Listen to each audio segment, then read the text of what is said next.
This is going to be a hopefully quick sort of semi-follow-up to my video where I was talking about intersex individuals and the like, and I do want to clarify one thing. There is an issue when it comes to sort of scientific nomenclature and the like, when it comes to talking about science. There is a tendency to just say science says, and I fall into that habit sometimes simply because it is very cumbersome to say people in relevant fields with relevant degrees say X, or the evidence according to the reproduced, etc., says Y.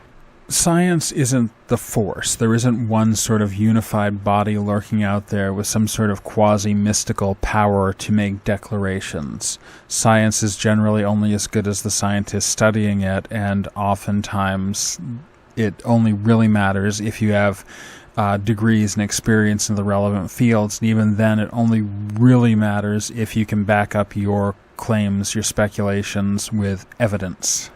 And I'm partially doing this video just because I know a couple of my friends are really going to twitch, because I've got multiple friends with doctorates who really hate this sort of thing. But I'm also doing this as sort of a general clarification, because sometimes it really does seem like people are saying science as though it is itself some sort of like authoritative force, one unibody.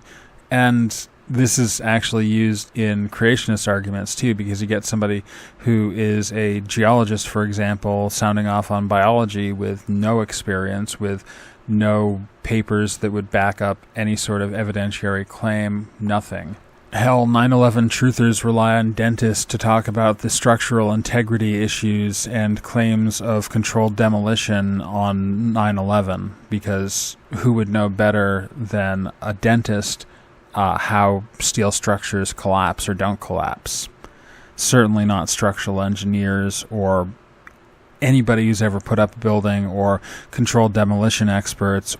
I don't really want to go down the conspiracy theory rabbit hole, so I'm just going to move on. The point is that, it would be difficult to make a comprehensive list of who exactly the experts would be, and even when it comes to strictly scientific studies, the number of fields that might have a relevant say can become a very large list very fast, and it makes things long and tedious to sort of spell out exactly who the specific experts would be. And my videos are already long and tedious, and I don't need to make them any longer or more tedious. So basically, this is something that I already know, and hopefully everybody who's listening to this already knows, but this is just base covering, because there are people out there who seem to appeal to science as though it is some sort of holy force, some sort of body of divine wisdom, some sort of authoritative deal, rather than the best answers that we have so far. Answers which will likely be refined in 1 year, 10 years, 100 years. That's actually the beautiful thing about science. It tends to get more accurate as we go. But that's my lot, so thanks for listening. Amaranth out.